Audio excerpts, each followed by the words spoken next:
So, Borderlands 4 is probably my most anticipated game for the year. In fact, it is 100%. And there's a lot of good that came with this game after playing it for around 50 hours. Obviously, with the game only releasing a few days ago. But there are also some bad things about the game. But if you want the short answer right now, overall, is the game good? Yeah, it is. I think the strongest points in the game are when you first play through it, but near the end, with the endgame content, it's terrible. At the moment, I mean, they're gonna add more, but yeah, I'll get into that in more detail. But I'm not gonna mess around with an intro or anything. I'm just gonna start with the negatives and save the best till last, I suppose. So, what is wrong with the game? The endgame content in this game is dog wank. It's terrible. I fucking hate it. It's not fun. Like, the gameplay is fun. I do still play, even though I'm like at the end, but I don't feel like there's a lot to do. And by that I mean, you know, I was kind of hoping if they just took things from all of the Borderlands games, including Wonderlands. Where is the Chaos Chamber? Where is Slaughter Shaft? Where's the Slaughter Star? Where's all of that stuff? Like, you know, there's Onslaught. I know there is still stuff to do. I'm not completely oblivious to it. I just feel like what there is to do isn't the most fun content to do. Also, a lot of it just persists of replaying a mission you've already replayed 8 fucking times. It's terrible. I don't like replaying the story in other Borderlands games, so I got, you know, pretty happy when I realized, I don't have to play through the story again.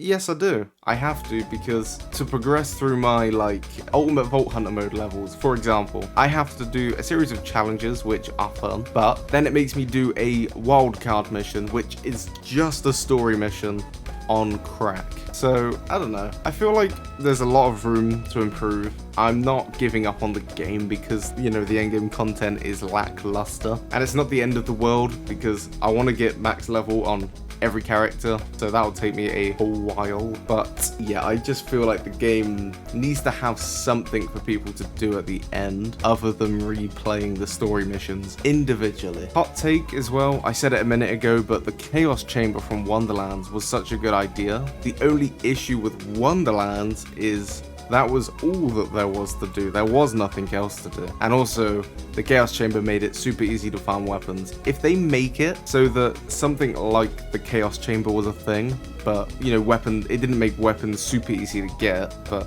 it guaranteed like 1 legendary at least. You know what I mean? Something like that. On top of a bunch of other things they should add. Like, you know, Slaughter Shafts, they were fun in Borderlands 3.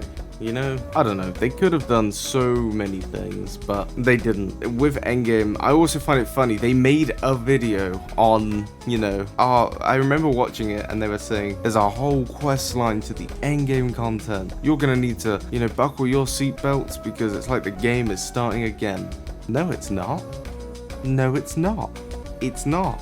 I promise you it's not. I love Borderlands, but I have to admit the endgame content for this game is dog shit. It's terrible. But everything else is good, I promise. As you may have seen, there's a lot of people complaining about the performance of Borderlands 4, and the community is very split and just, you know, they're hell-bent on thinking that one part of the community is lying and saying that they're not getting good FPS, but they secretly are. And the other half is saying that the game is, you know, running fine, no problems at all. But to be honest, every PC, you know, is different. And in this day and age where games are more demanding, it is just common for a game to release less optimized. But still, I don't think it's an excuse. My first playthrough, the game was completely fine. And when I started doing some endgame content, the bosses became unkillable. Like, I physically could not do damage to a boss. My FPS would drop to 20. I couldn't open crates to get ammo. It was terrible. I tried to fix it. I sat there for 6 hours and tried to fix it, but not until the update that came out on the 13th, so that's, what, 3 days ago? After that, it started to get a bit better,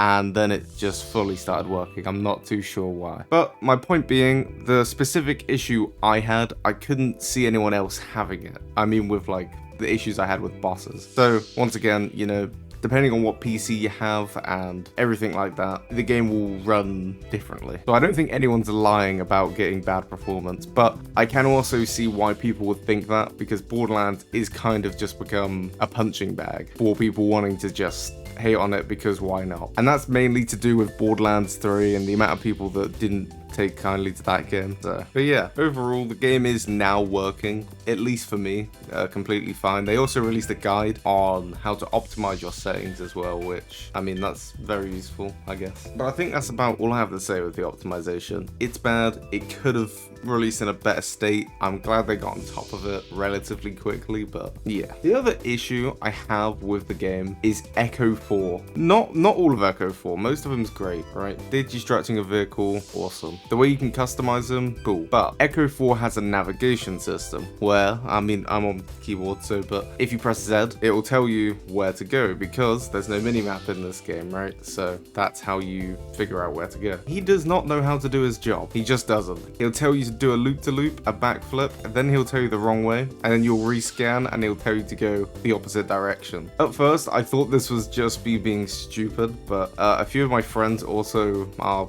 playing through the game and they seem to have the same issue. Also, his line that pops up when you press Z and you can see where to go, it disappears so quickly. I know you can change it in the settings to be on long, but then I felt like it was shorter and I don't know what's happening with his navigation system. It's a bit strange. I don't know. Maybe that's just a me problem, but if it isn't, I'm curious to know if anyone else is having that problem. Because he just does not tell me where to go. I'll just be having like proper full-on arguments with Echo 4. But yeah, I mean, it's not a pressing issue really. I just thought that was worth mentioning. And like I said, I have a lot more positives to talk about than negatives, so I'm just trying to get through the negatives. But yeah, next up is some areas of the map are quite hard to navigate. That might just be a skill issue, but I find specifically in Terminus Range, I think that's what it's called, the hilly area with all the mountains, right? I always find that place so fucking difficult on like where to go. If I'm trying to get to a certain quest, I'll go right up to it and it turns out it's underground. So then I have to figure out how to go underground. Or I'll be going to like a mission quest and Echo 4 doesn't help with this at all. I have to guess where I'm going and I'll go the wrong way. I'll end up underneath the mountain that's on. I don't know. I think the rest of the map is very well laid out though. I think Carcadia is probably my favorite because it feels the most Borderlands-ish, it being like a wasteland and all. And finally, my last complaint out of the whole game is that I just wish there were some more core characters in the game. By that, I'm talking, you know, Ellie, and I'm talking, but I haven't finished all the side quests, so I know there's some other people in the game, but I don't, maybe Ellie is in the game. But after hitting max level, playing through the story, playing through a decent amount of side quests, I haven't met as many main story characters as I'd like to. Also, a very, very, very, very wasted opportunity was to not have pre-sequel characters in Borderlands 4. I said this in a previous video that I was hoping to see Janie Springs or Pickle or just anyone really. And there are like a couple characters from the pre-sequel if you're speaking like, you know, technically. There's, I forgot his name, but the basketball guy, the guy who like jumps into space in the pre-sequel, he lands again in Borderlands 4, so you get to see him. But he's not really a main character, he's just from the pre-sequel. Also, the Watcher, I'm pretty sure he's in the pre-sequel, the guy with the weird fucked up writing for name, you know? Yeah, I think that's the Watcher, if I remember correctly. But other than that, I think not having pre-sequel characters in Borderlands 4 was quite a waste. And I guess it does make sense, the whole planet was pretty much obliterated, so yeah, they just probably died. Or maybe they're in the game, I just haven't come across them, but I'm pretty sure they're not.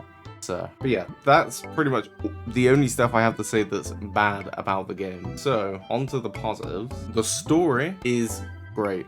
It's a much needed upgrade from Borderlands 3. Along with the characters that you meet and the returning characters that we do get, they're very, very, very well written compared to Borderlands 3. The issue with Borderlands 3 is it just became intolerable. It just suffocated you with humor that wasn't actually funny. But with this game, there is humor, there is funny parts, but there's also a lot of sad stuff that happens in the game. The only complaint I would have about the story is, and there, spoiler alert, right at the beginning, you meet a character called RJ. And then right near the end, you find out that he didn't die. He just got, you know, tortured, and he pretty much becomes a siren. He doesn't count as a siren because he was kind of forged in siren powers. I don't fully understand it, but he has siren powers essentially without being a siren. Yeah, but anyway, my complaint about it is you didn't really get to see him much. It was a cool twist. I was surprised when I first saw it and, you know, a little bit excited. But after that point, I think you see him in like 2 or 3 missions on 2 or 3 separate occasions, but that is about it. But yeah, overall, the story and the characters in the story are just great. I really do like Borderlands 4 story. At the beginning, I thought it was disjointed, but it comes full circle if you just keep playing, I promise. But yeah, moving on to the weapons. Now, overall, I love the weapons. I think they're great. I think they're unique. I like the 2 new, or I guess 3 new companies that they added. One of them being Ripper, which is just essentially Bandit, and the other 2 being the Order, and there's another one that I can't pronounce it, so I'm not even gonna try, but I'll put it on the screen. I think they're very cool weapons. I think they're unique, but I don't like using Order weapons, I won't lie. I've had a couple good ones, but overall, they're kind of shit. But the other company that I can't pronounce is very unique. I like it. It's probably top 3 for companies. But yeah, I think the weapons are very unique. At the same time though, I feel like a lot of legendaries I get aren't very powerful. Some of them are. Some of them are great, but some of them are just really bad. But once again, I haven't farmed properly yet. I just wanted to make a video on it. So far, from what I've seen, the weapons are good, unique, fun. There's a couple weak ones, but maybe they work better with other characters. For context, I did a playthrough with Harlow, so any elemental weapon is just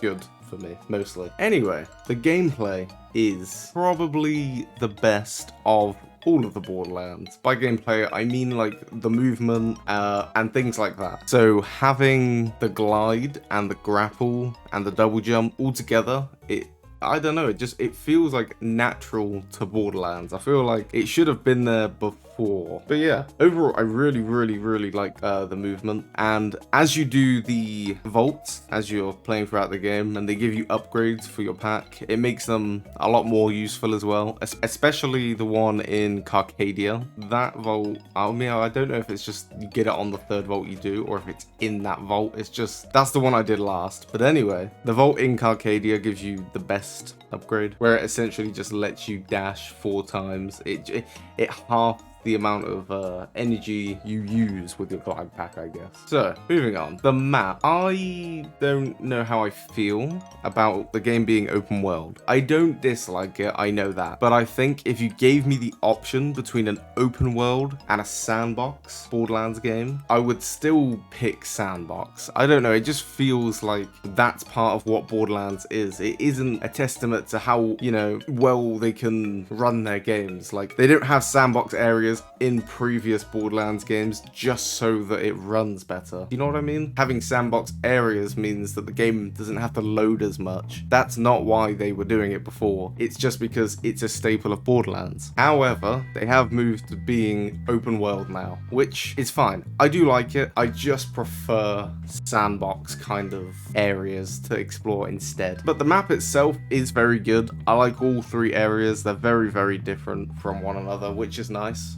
Like, when you're first playing through the game, especially when you enter that new area, it feels completely different. You feel like it's going to be like really tough as well, but the way the scaling's done in the game makes it so it feels about the same difficulty. But yeah, I think I said this before, my favorite out of the 3 what do you even call them, areas, or I guess there's 4 if you count the middle, but the 3 areas around the map, I think Carcadia is my favorite because it just reminds me of Pandora the most, and it's more Mad Max-esque kind of like wasteland, and that's what Borderlands is, so yeah. But once again, I do just get lost frequently. That's probably just a me problem, and you have to remember, I'm still adjusting to it being open world, so I'm used to kind of going in a straight line, but there's a quest to the left or there's a quest to the right. Not so much of Borderlands 3, that was very big sandbox, but still, yeah, overall, I like it. I don't dislike it being open world, prefer sandbox, but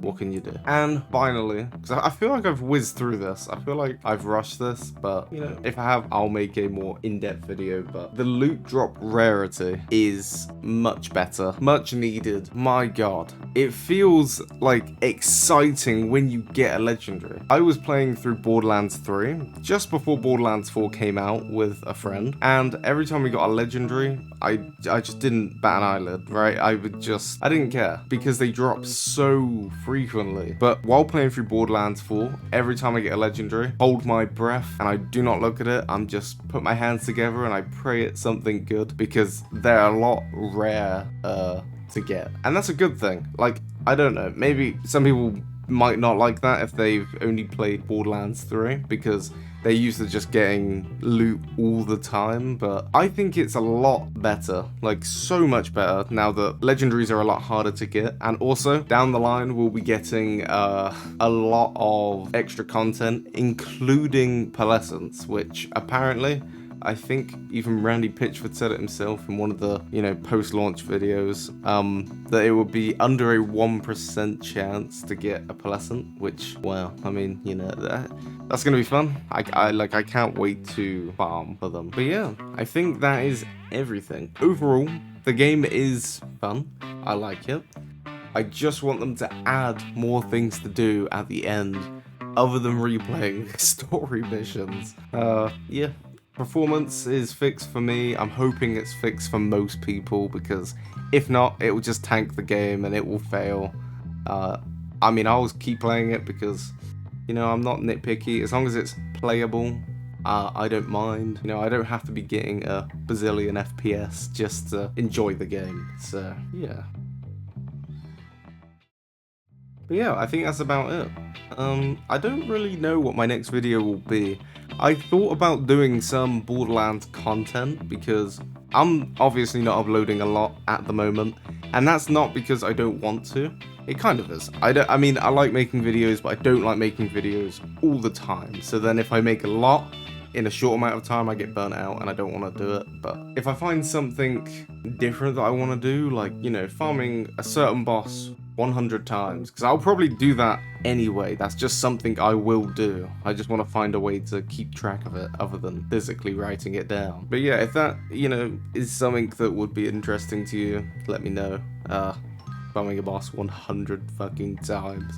Every boss 100 times. You know, I'm down for anything. I'm also going to be doing, like, special playthroughs of the game. I did it with Borderlands 3. I tried to stream one as well once, where I didn't shoot my gun. I got halfway through it, no problem, but I got bored of it. But yeah, other than that, thank you for watching, and goodbye.